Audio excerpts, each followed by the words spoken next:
नमस्कार, मी अक्षरा पाटील. पुस्तक वाचन या यूट्यूब चॅनलमध्ये आपणा सर्वांचं खूप मनापासून स्वागत. मित्रांनो, डॉक्टर नसीमा दीदी यांच्या चाकाची खुर्ची या पुस्तकाचं आपण वाचन करीत आहोत. तत्पूर्वी चॅनलवर पहिल्यांदाच असाल किंवा चॅनल यापूर्वी सबस्क्राईब करायचं राहून गेलं असेल तर चॅनलला आधी सबस्क्राईब करा आणि पुस्तक वाचन कसं वाटलं हे कमेंट बॉक्समध्ये जरूर जरूर कळवा. भाग 24. त्या जागेवरील गोडाऊनचा प्लॅन मंजूर करून आणण्यासाठी मला परत मुंबईला जावं लागलं, कारण पोस्टानं पाठवलेल्या कागदपत्रांची रजिस्टरची पावती येण्याव्यतिरिक्त संबंधित कार्यालयातून काहीच कळलं नव्हतं. मुंबईला जाताना यावेळी एका हितचिंतकाला फोन मी येणार असल्याची कल्पना दिली होती. त्यांनी आधीच सर्व चौकशी केली आणि उद्योगधंदा चालवण्यासाठी आवश्यक गोष्टींचं ज्ञान मला देण्यासाठी एका उच्च पदावर असलेल्या अनुभवी व्यक्तीची व माझी भेट घडवून दिली. कडू कारल्याप्रमाणे मी हे ज्ञानाचे धडे केवळ अपंगांच्या उज्ज्वल भवितव्यासाठी गिरवले आणि पचवले. मंजूर प्लॅन घेऊन परतले. आनंदात काहीतरी कमतरता भासत होती, पण संस्थेला कायमस्वरूपी उत्पन्नाचं साधन म्हणून आम्ही या एजन्सीकडे बघत होतो. कर्ज फिटल्यावर त्याच्या उत्पन्नातून वसतिगृहाचा खर्च भागावा ही अपेक्षा होती. गोडाऊन बांधून झाल्यावर यानंतरचं काम होतं एक्सप्लोजिव्ह लायसन्स मिळवण्याचं. परत माझी वरात मुंबईला. यावेळी त्या कार्यालयाच्या अधिकाऱ्यांना कोल्हापूरला आणून गोडाऊन दाखवून लायसन्स घेण्याचं दिव्य करायचं होतं. कार्यालयात गेल्यावर आधी मुंबईतील हितचिंतक गेले. काय बोलणी झाली मला नीट समजलं नाही. यावेळी काम झालं. लायसन्स घेऊन मी मरगळलेल्या मनानं परतले. अपंग कल्याणाच्या प्रत्यक्ष कार्यात रात्रंदिवस काम करूनही न थकणारी मी एक व्यवसाय उभा करताना शरीरानं नव्हे पण मनानं थकू लागले. सर्व बाबींची पूर्तता करून मार्च 93 पूर्वी कंपनीशी करार होणं आवश्यक होतं. परत मी मुंबईला गेले. प्रत्येक वेळी रेल्वेनं प्रवास करत होते. मुंबईतील कंपनीच्या मुख्य कार्यालयात कराराचे कागद मिळाले. ते घेऊन पुण्याच्या विभागीय कार्यालयात सह्या होणार होत्या, पण त्यापूर्वी कोल्हापूरच्या जिल्हाधिकारी कार्यालयातून एक पत्र घेणं आवश्यक होतं. वेळ अतिशय थोडा होता. रेल्वेचं रिझर्वेशन मिळणं अवघड होतं. शेवटी मुंबईहून टॅक्सीनं कोल्हापूर गाठलं.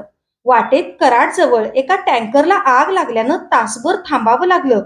तेव्हा आठवला थोड्याच दिवसांपूर्वी झालेला आमच्या सह्याद्री एक्सप्रेसचा अपघात. झालं असं की अनुताई भागवत यांनी संस्थेच्या कार्यावर एक स्लाइड शो बनवला होता. स्वतःच प्रोजेक्टर खरेदी करून पहिला कार्यक्रम पुण्यात आयोजित केला. तो प्रोजेक्टर घेण्यासाठी आम्हाला पुण्याला बोलावलं. संस्थेच्या आम्हा कार्यकारी मंडळाला आपापले नोकरी व्यवसाय सांभाळून संस्थेच्या कार्याबरोबर संस्थेच्याच हितासाठी आवश्यक जनसंपर्क करायला खरोखर वेळच मिळत नव्हता. त्यामुळे कोल्हापूरमधील असंख्य लोकांना संस्थेच्या कार्याची माहिती नाही हे जेव्हा अनुताईंनी ओळखलं, तेव्हा त्यांनी संस्थेसाठी एक स्लाइड शो तयार केला. या कामी संस्थेचे कार्यकर्ते व प्रसिद्ध फोटोग्राफर अनिल वेल्लाळ यांनी मनपूर्वक सहकार्य दिलं. अनिल वेल्लाळ आमचे मित्र व नंतर संस्थेचे कार्यकर्ते आहेत. मला जेव्हा जेव्हा माझी शक्ती संस्थेच्या एखाद्या कामाकरता अपुरी आहे असं वाटतं, तेव्हा वेळ अवेळ न बघता मी अनिलला फोन करते. तो असेल तिथून धावत येतो. मग मुंबई दिल्लीची सहल असो वा स्पोर्ट्स असो, तो मदतीसाठी हजर असतो. कोल्हापूरच्या महानगरपालिकेच्या वरच्या मजल्यावर मला चढवल्यावर सकाळपासून दुपारपर्यंत थांबून माझं काम झालं नाही, म्हणून मी फोन करताच तिथे येऊन माझं काम फत्ते करून देण्याचं काम तो तत्परतेनं व आनंदानं करतो. त्याला मी आहोजाहो न म्हणता एकेरी संबोधावं हा त्याचाच आग्रह. अशा या अनिलनं व त्याचा भाऊ प्रशांत यानं अनुताईंना हव्या तशा स्लाइड्स करून दिल्या. त्यावर अनुताईंनी स्वतः कॉमेंट्री तयार करून ती अतिशय प्रभावी आवाजात टेप करून घेतली. त्याला नाव दिलं आम्ही पुढेच जाऊ व प्रोजेक्टर विकत घेऊन आम्ही पुढेच जाऊ चा पहिला कार्यक्रम पुण्याच्या पुण्यनगरीत आयोजित केला. तो प्रोजेक्टर स्लाइड शो सहित संस्थेला प्रदान करण्याचा कार्यक्रमही त्याच वेळी आयोजित केला. मी, रजनी, पीडींनी यासाठी पुण्याला यायलाच हवं असा त्यांनी आग्रह धरला. कोयना एक्सप्रेसनं रेल्वेच्या भाड्यातील सवलत त्यावेळी फर्स्ट क्लासलाही असल्यानं मी, पीडींनी रजा घेतली व रजनी विश्रांती सोबत फर्स्ट क्लासनं पुण्याला गेलो. अनेक वर्षांनंतर मी व पीडींनी त्या प्रवासात प्रथमच मनसोक्त अनेक विषयांवर गप्पा मारल्या. कारण नेहमी वेळ थोडा, काम जास्त अशा प्रसंगीच आम्हा कार्यकर्त्यांची भेट होत असल्यानं वैयक्तिक गप्पा कधी होतच नाही. पुण्यातील आम्ही पुढेच जाऊ कार्यक्रम कल्पने पलीकडे चांगला झाला. आता आम्हाला वेळ नसला तरी या प्रोजेक्टर आणि स्लाइड शोच्या द्वारे आम्ही लोकांपर्यंत आमचं कार्य नेऊ शकत होतो. अनुताईंचे त्यातील शब्द आहेत, विघ्नास दूर करुनी आम्ही पुढेच जाऊ, विघ्नास दूर करुनी आम्ही पुढेच जाऊ, आम्हीच ते उद्याचे आकाश चंद्र पाहू. वेदनेला नसते जात, वेदनेला नसतो धर्म, वेदनेला नसते सीमा, म्हणूनच कोंडलेली वेदना बाहेर पडली ती सामर्थ्य बनून इतरांच्या अडखळत्या पावलांना दिशा देण्यासाठी, मार्ग दाखवण्यासाठी. कार्यक्रम संपताच आम्ही चौघं सह्याद्री एक्सप्रेसनं कोल्हापूरला यायला निघालो. अर्थातच फर्स्ट क्लासच्या 4 बर्थच्या कंपार्टमेंटमध्ये आम्ही होतो. माझा सेंट्रल एक्साइज मधील सहकारी सुरेश गुरव, अगदी तरुण होतकरू मुलगा, मला रेल्वेत चढवण्यासाठी खास आला होता. प्रोजेक्टर त्यानं पायाखालच्या बाजूला असलेल्या स्टूलावर ठेवला. तिथे नको, पडला तर फुटेल असं मी म्हणताच नाही पडणार म्हणू लागला. पण एखादी गोष्ट माझ्या मनाला खटकली तर माझ्या मनासारखं आग्रहानं करून घ्यायची मला वाईट सवय आहे. त्या स्टूलाखाली व्यवस्थित प्रोजेक्टर बसत असताना विनाकारण वर का ठेवायचा म्हणून मी आग्रहानं प्रोजेक्टर खाली ठेवून घेतला. परतीचा प्रवास सुरू झाला. रजनी, मी व पिढी गप्पात रंगून गेलो. रात्रीचे 2-2:30 कधी वाजले कळलं नाही. आता झोपायचंच, नाहीतर दुसऱ्या दिवशी ऑफिसमध्ये त्रास होईल म्हणून डोळे मिटले. अर्ध्या तासात झोपेच्या कुशीत शिरत असताना प्रचंड मोठा आवाज झाला. डब्यात धूर आल्यासारखा वाटला. भूकंप झाला की रेल्वेवर दरोडा पडला की रेल्वेला आग लागली काहीच कळेना. प्रचंड हेलकावे खात बर्थवरून मी व रजनी खाली पडता पडता कशाला तरी धरून कोण जाणे पण स्थिरावलो. रेल्वेचा डब्बा तिरका झालेला वाटत होता. रेल्वे थांबली होती. पिढी दार उघडू लागले तेव्हा त्यांना थांबवलं. बाहेर खूप लोकांचा आवाज येऊ लागल्यावर दार उघडलं. ज्याला धूर समजत होतो ती धूळ व माती होती. रेल्वे रूळ सोडून खाली घसरली होती. रेल्वेचे 11 तुकडे झाले होते. 5-7 डबे रुळाच्या खाली होते. एक मोठी लोखंडी सळी तुटून आमच्या दारात येऊन पडली होती. दुसऱ्या डब्यांची बरीच मोडतोड झाली होती. पण आश्चर्य म्हणजे आम्हा चौघांपैकी एकालाही खरचटलं देखील नव्हतं. गाडी थांबताच आम्ही अपंग म्हणून अनेक अधिकारी, डॉक्टर आमची विचारपूस करायला डब्यात आले. आम्हाला काळजी प्रोजेक्टरची होती. त्याला धक्काही लागला नव्हता हे नवलच होतं. मध्यरात्रीची 3ची वेळ. सर्व प्रवासी झोपले होते म्हणून जीवितहानी टळली. हाच अपघात दिवसा झाला असता तर लोकांनी भीतीपोटी गाडीबाहेर उड्या टाकून जीव वाचवण्याऐवजी गमावला असता. प्रवासाला निघताना सकाळच्या नाश्त्यासाठी आम्ही काही घेतलं नाही म्हणून अनुताईंनी उरलेल्या चपात्या व चटणी सोबत दिली होती. नाश्त्याला घरी पोहोचतो काही नको म्हणून रजनी नको म्हणत असताना अनुताईंचं मन राखण्यासाठी मी त्या चपात्या ठेवून घेतल्या होत्या. दुसरी रेल्वे येईपर्यंत सकाळचे 11 वाजले व त्या अनुताईंच्या चपात्या इतक्या आवडल्या की सदैव आठवणीत राहतील. भूक लागल्यावर खाल्लेलं सर्वच छान चविष्ट लागतं. एरवी मला वाफा निघणारं पहिल्या वाफेचं गरमागरम जेवण हवं असतं. रेल्वे अधिकाऱ्यांनी दुसरी रेल्वे अशा तऱ्हेने लावली की त्या नवीन आलेल्या रेल्वेचा फर्स्ट क्लासचा डबा आमच्या डब्यासमोर आला. तरीही प्लॅटफॉर्म नसलेल्या ठिकाणी एवढ्या उंचीवरून एका डब्यातून मला आणि रजनीला उतरवून दुसऱ्या डब्यात चढवणं ही काही साधी गोष्ट नव्हती आणि मुख्य म्हणजे नेहमीचे अनुभवी मदतनीस बरोबर नव्हते. पण रेल्वेतील प्रवासी व अधिकाऱ्यांनी आम्हाला संकोच वाटणार नाही अशा पद्धतीनं दुसऱ्या डब्यात चढवलं. रेल्वेच्या अपघाताच्या निमित्तानं समाजाच्या सहकार्याचा खूप चांगला अनुभव आठवणीच्या गाठोडीत बांधला गेला. थोड्या थोड्या वेळानं मला आणि रजनीला काही त्रास नाही ना, औषध हवंय का असं सर्वजण विचारत होते. घरी या अपघाताची बातमी कळली असणार आणि सगळे काळजीत असणाऱ्याची कल्पना होती. पण कोल्हापूर रेल्वे स्थानकावर घ्यायला आलेल्या देशप्रतारांनी अपघाताची बातमी घरी कळवली नव्हती. फक्त रेल्वे खूप उशिरा येणार आहे एवढाच निरोप घरी दिला होता. दुपारी घरी पोहोचल्यावर आंघोळ आधी आटोपून गरमागरम जेवण जेवून शांत झोप काढली. ऑफिसला जाण्याचा प्रश्नच नव्हता. मुंबईहून कोल्हापूरच्या प्रवासात टॅक्सीत बसून समोर पेटलेला टँकर बघताना मनात विचार आला, पुण्याच्या पुढे कराडजवळ याच ठिकाणी अपघात का होतात? रजनी पेढींची मिनी बसही याच ठिकाणी उलटली होती व सुदैवानं त्यांना दुखापत झाली नव्हती. पुण्याच्या रेल्वे अपघातानंतर कोल्हापूरला पोहोचल्यावर झोपता आलं होतं, पण यावेळी उशीर झाला म्हणून थोडाही आराम न करता जिल्हाधिकारी कार्यालयातील काम आटोपून परत पुणे गाठायचं होतं. सोबत हारून मामा व विश्रांती होते. उशीर झाल्यानं टॅक्सी घरी न घेता देशपत्रांकडे घेतली. नीताला जिल्हाधिकारी कार्यालयातील कागदपत्र आणण्यासाठी तिथं सोडलं. तेथील अधिकाऱ्यांना लवकर काम करून देण्याची विनंती करून घरी येऊन आंघोळ केली. आई जेवून जा म्हणत होती. तिला डब्यात जेवण भर, टॅक्सीत जेवते म्हणून सांगितलं. कारण परत दुपारी 3 ते 4च्या दरम्यान मला पुणे गाठून गॅस एजन्सीचा करार पूर्ण करून घेऊन एजन्सी सुरू करण्याचा परवाना मिळवायचा होता. शेवटचा दिवस होता तो. जिल्हाधिकारी कार्यालयात गेले तर कागदपत्र तयार नव्हती. मला टॅक्सीतून उतरून त्या पायऱ्या चढून वर जावं लागलं. पण मी जाताच त्वरित काम झालं. नीताचे आणि त्या कार्यालयातील सर्व कर्मचाऱ्यांचे आभार मानून कोल्हापूर सोडलं. पुण्यात कंपनीच्या कार्यालयात वेळेत पोहोचल्यावर सुटकेचा निश्वास सोडला. देवानं यश दिल्याबद्दल त्याचे आभार मानले.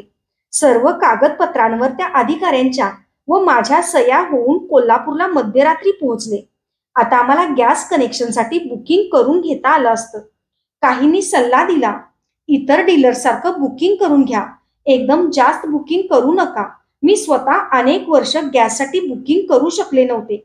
जेव्हा विचारावं तेव्हा आता बुकिंग सुरू नाही, थोड्या दिवसांनी या, हेच उत्तर मिळत होतं. सर्वसामान्यांनाही गॅस कनेक्शन मिळावं, रॉकेलसाठी रांगेत दिवसभर उभं राहायला लागू नये म्हणून बुकिंग सर्वांसाठी खुलं ठेवण्याचं ठरवून तशी बातमी आम्ही दिली. आम्हाला कंपनीनं पूर्ण महापालिका क्षेत्र दिल्यानं कोल्हापूरमधील कोणत्याही कानाकोपऱ्यातील रहिवासी आमच्याकडे बुकिंग करू शकणार होता व सर्वसामान्यांपर्यंत स्वयंपाकाचा गॅस पोहोचवून आम्ही स्वतःला धन्य समजणार होतो. अर्थार्जनाबरोबर समाज कल्याणाचं स्वप्न आम्ही पाहत होतो. माझ्या सुदैवानं आमच्या घराण्यात अगदी जवळचं लग्न निघालं आणि मी आग्रहानं घरच्या सर्व मंडळींना लग्नाला पाठवलं. मला लग्नाच्या कार्यक्रमात नटून थटून सहभागी होण्याची आवड नाही व आता तर गॅस एजन्सीच्या सुरुवातीच्या काळात मी कोल्हापूरमध्ये असणं जरुरीचं होतं. माझ्याबरोबर विश्रांती, नीता वगैरे आमच्या घरी राहतील असं ठरलं. सर्व मंडळी गावाला गेली. 8 दिवस नशेमनमध्ये संस्थेचे कार्यकर्ते रात्रंदिवस काम करत होते. डायनिंग हॉलच्या टेबलाला कार्यालयीन टेबलाचं स्वरूप आलं. गॅस कनेक्शनसाठी खुली नोंदणी कोल्हापूरच्या इतिहासात बहुतेक पहिल्यांदाच होत होती. पहिल्याच दिवशी 5,000च्या वर लोक आले. सर्वांना एकाच दिवशी पावत्या देणं शक्य नव्हतं. कागदपत्र ठेवून प्रत्येकाला कुपनवर पावती नेण्याची तारीख लिहून दिली व त्या तारखेआधी पावत्या लिहिण्यासाठी आम्ही रात्रंदिवस पाळीपाळीनं काम करत होतो. लोकांची गर्दी इतकी प्रचंड की कागदपत्र घेऊन कुपन देण्यासाठी रस्त्यावर संस्थेचं पहिलं खरेदी केलेलं टेबल घेतलं आणि तिथेच काम सुरू केलं. मे महिना, कडाक्याचं ऊन, त्यातच मध्येच पोळवाचा पाऊस आला तर छत्री घेऊन काम सुरूच राहील. पण काही मंडळींनी मात्र आमच्या सौजन्याचा गैरफायदा घेतला. आपापसात मी आधी तू आधी करता करता माझ्या अंगावर टेबलावर धक्काबुक्की सुरू करून खास व्हीलचेअरच्या उंचीनुसार करून घेतलेलं माझं लाडकं टेबल अक्षरशः जमीनदोस्त केलं. आम्हा कार्यकर्त्यांचा आवाज लोकांपर्यंत पोहोचावा म्हणून लाऊडस्पीकर आणला. पोलिसांनाही गर्दी, दंगा, भांडणं मिटवण्यासाठी बोलावलं. काही तथाकथित नेते लोकांचे ग्रुप्स पैसे घेऊन बुकिंग मिळवून देतो म्हणून रेशन कार्डच्या झेरॉक्स आदी कागदपत्रांचे गठ्ठे आमच्या हातात देऊ लागले. अशी वशिलेबाजी करायची असती तर आम्ही खुली नोंदणी केलीच नसती. त्या कागदपत्रांना हात न लावता ज्याची त्याला परत करायला लावली. तरीही माझ्या हातात कागदपत्र देण्याचा प्रयत्न केला तेव्हा ते झेरॉक्स चक्क मी फाडले व हा प्रकार थांबला. पोलीस आले आणि लाऊडस्पीकर लावणाऱ्या आमच्या कार्यकर्त्यावरच चुकून पहिली लाठी पडली. त्या गर्दीत त्यांच्यापर्यंत पोहोचून पोलिसांना समजावेपर्यंत क्षणभर वाटलं, हे लोक टेबलासारखीच माझ्या व्हीलचेअरची अवस्था करतील की काय. स्वतःचं भलं बुरं कशा वागण्यात आहे हेही त्यांना कळत नव्हतं. पोलीस सर्वांना शांत करत असताना मी चहा कॉफी मागवून आधी स्वतः प्याले व इतर कार्यकर्त्यांनाही दिली. एरवी सर्वात शेवटी खाण्यापिण्याची सवय आहे मला. नोंदणी बंद केली. एक डबा मागवून त्याला छिद्र पाडलं. नोंदणीसाठी आलेल्यांना आमच्या टेबलासाठी त्यात निधी टाकणार असाल तरच बुकिंग सुरू करणार, नाहीतर सर्वांनी घरी परत जावं असं सांगताच सर्वांनी डब्यात पैसे टाकायला सुरुवात केली. रात्री पैसे मोजले आणि दुसऱ्याच दिवशी जुनं टेबल दुरुस्त करून घेऊन वर एक गोदरेजचं लहान टेबल विकत घेतलं. याचसाठी मी नेहमी म्हणत असते, जे होतं ते भल्यासाठीच. एरवी गॅस एजन्सीला गरज असूनही असं उत्तम टेबल विकत घेणं परवडणारं नव्हतं. आम्ही सर्व कार्यकर्ते संध्याकाळी खूप उशिरापर्यंत शोरूम आणि आत्माराम अपार्टमेंटमध्ये काम करून सर्व रेकॉर्ड घेऊन घरी येत असू. चारही खोल्यात काम सुरू असे. स्वयंपाकात जास्त वेळ न घालवता अंडी पाव, पावभाजी, भात आमटी यावर वेळ निभावली. एकदा रजनीनं फ्रीज उघडला तर त्यात चक्क आईनं मला आठवणीनं खा म्हणून सांगून ठेवलेले आंबे दिसले. मी चक्क विसरून गेले होते. सर्वांनी वाटून ते आंबे खाल्ले. आंब्यासारखी चीज मी विसरू शकते याचं रजनीला आश्चर्य वाटलं. पण मध्यंतरी एकदा मला आंब्याची एवढी जबरदस्त रिॲक्शन आली होती की 5-6 वर्ष मी आंब्याला स्पर्श केला नव्हता. होमिओपॅथी औषधं सुरू केल्यावर मी आंबा खाऊ लागले. डॉक्टर मोहनराव गुने यांचे आभार मानावे तेवढे थोडे आहेत. मला बरं नसलं आणि कामाच्या रेट्यामुळे त्यांच्याकडे जाणं जमलं नाही तर सकाळी उठल्या उठल्या ते घरी येतात व मला औषधं देतात. बरं नसतानाही औषध देऊन प्रवास करण्याची परवानगी देतात. आजही घरी आंबे आणतात. पण वाटतं आता आपले खाण्याचे दिवस संपले. ज्या मुलांचे हे आंबे खाण्याचे दिवस आहेत त्यांना सोडून घरी आंबा खाताना नको वाटतं. परंतु मी आंबा खाल्ला नाही तर आई आणि घरातल्या इतरांनाही खाण्यात गोडी वाटत नाही. मग उपाय उरतो हंगामात 1-2दा तरी वसतिगृहात आंबे घेऊन जाणं.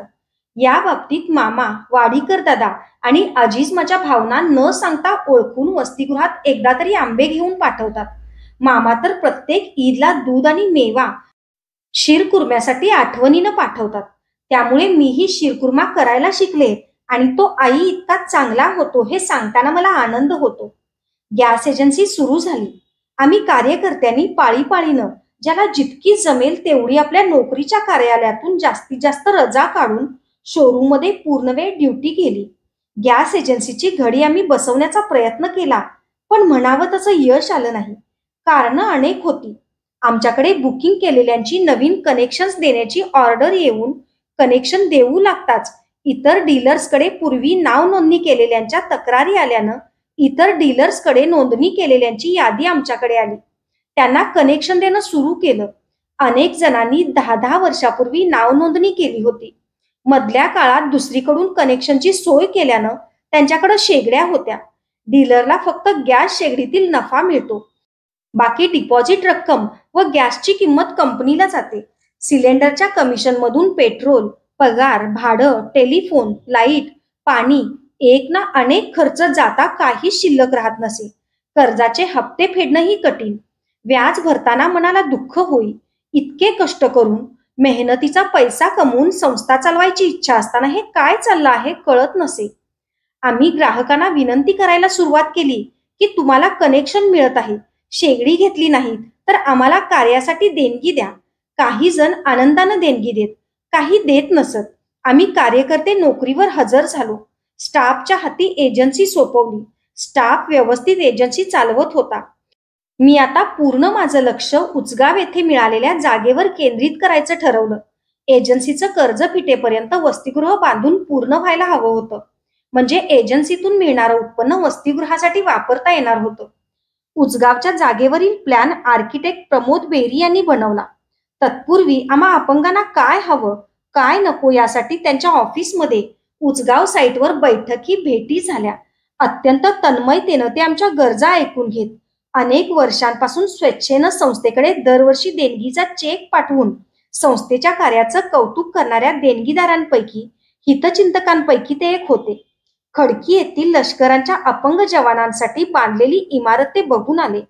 परदेशी इमारतींचा अभ्यास केला आणि आमच्या समोर आमच्या वसतिगृहाचा आराखडा ठेवला. खरं पाहता शासनाकडून मिळालेली जमीन इतकी उंच सकल होती की आम्हा अपंगांना योग्य अशी इमारत बांधून मिळेल की नाही अशी शंका मनात येऊन गेली होती. पण श्री बेरी यांनी इतकं सुरेख वसतिगृह कागदावर आम्हाला काढून दाखवलं की आम्ही आनंदानं मोहरून गेलो. आमचं स्वप्न लवकरच साकार होणार होतं. एकही पायरी नसलेलं घर, स्वावलंबनानं जगायला देणारं घर. पण बेरी साहेबांनी दिलेल्या खर्चाचा आकडा बघून आम्ही चिंतित झालो. मात्र त्यांनीच आम्हाला धीर दिला. कामाला सुरुवात करू. पैसा येईल. अनेक देणगीदारांचे पत्ते ते स्वतः आम्हाला पाठवत. आमच्याकडून विनंतीपत्र घेऊन देणगीदारांना पाठवत. मुंबईहून रेहानाचे पती खान साहेब यांनी आपल्या मित्रांकडून मोठमोठ्या देणग्या मिळवल्या. खासदार उदयसिंहराव गायकवाड यांनी मुख्यमंत्री निधीतून 5 लाख रुपये मिळवून दिले. आमच्या सर्व नातेवाईकांनी एका खोलीच्या खर्चासाठी जमेल तेवढी आर्थिक मदत केली. कमी पडलेली रक्कम मी माझ्या जनरल प्रॉव्हिडंट फंडातून काढली. अशाच नवनवीन आणि विविध विषयांवरच्या कथा, कविता आणि पुस्तकांसाठी पुस्तक वाचन बाय अक्षरा पाटील हे चॅनल सबस्क्राईब करा आणि पुस्तक वाचन कसं वाटलं हे कमेंट बॉक्समध्ये जरूर कळवा. थँक्यू.